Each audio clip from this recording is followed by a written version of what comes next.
They skipped my wedding, my own parents. They said it was a trivial event and told me not to bother them with it.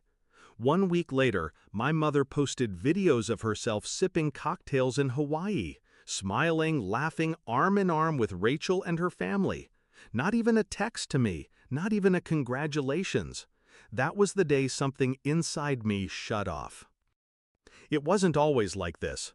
I used to be the dependable one, the son who sent money every month, the one they leaned on when Rachel's husband's business failed, when dad's debts piled up, when mom cried about losing the house. I signed loan guarantees because family comes first. I thought love meant carrying the weight, even if no one ever said thank you. I believed that until the wedding, until I stood at the altar looking at the empty chairs reserved for my parents. The signs had been there. The way my calls always went unanswered unless I was wiring money, the way Rachel's kids got brand new iPads while I lived in a one-bedroom with peeling paint, the way every sacrifice I made disappeared into a black hole of entitlement. But that Hawaii video, that was the knife. They could have come to my wedding. They just chose Rachel's luxury over my vows. And they expected me to stay silent. I didn't rage, I didn't beg, I didn't even cry. I went cold. I pulled out the loan documents I had signed, my father's loans, backed by my name. Years of debt that chained me to their irresponsibility. They thought I was trapped, that my silence was permanent. But silence isn't weakness. Silence is patience sharpening its edge. Step 1. I met with the bank. The loans weren't mine, not technically. I was the guarantor, which meant I had power they didn't realize I could wield. Step 2. I gathered proof. Transfers, texts, the Hawaii posts, all time-stamped and saved. Step 3. I cut them off. No more payments, no more wiring money, no more rescuing them from the quicksand they dug for themselves. I watched as the notices piled up, letters stamped "Final Warning," calls that went unanswered, and I waited. It didn't take long.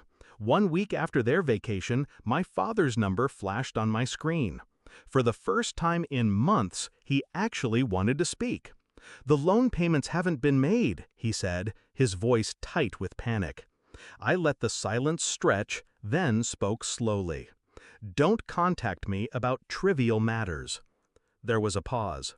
"What did you just say?" "You heard me. You taught me, remember? My wedding was trivial. My life, trivial. So your debts, your collapsing credit, also trivial." His breathing turned ragged. "You can't just, this will ruin us." "It already has," I replied, calm. "But don't worry. Rachel looks good in Hawaii. She can handle it." I hung up. That was the last time I answered his call. The fallout came quickly. The house went first, then Dad's car. Rachel's husband's business collapsed under unpaid loans. They tried blaming me. Of course they did. But the proof was there. Every transfer, every signature, every time I had carried them, they couldn't erase it this time. I blocked their numbers. I stopped checking their social media. I let them drown in the same silence they once fed me. Now, when I walk through my apartment, I breathe freely. No invisible weight crushing my chest. No obligation chaining me to people who only saw me as a wallet. For years, they sneered at me, dismissed me, chose Rachel every time. But when the walls closed in, it wasn't Rachel who could save them. It was me. And I chose not to. Because sometimes the sweetest revenge isn't what you do, it's what you stop doing.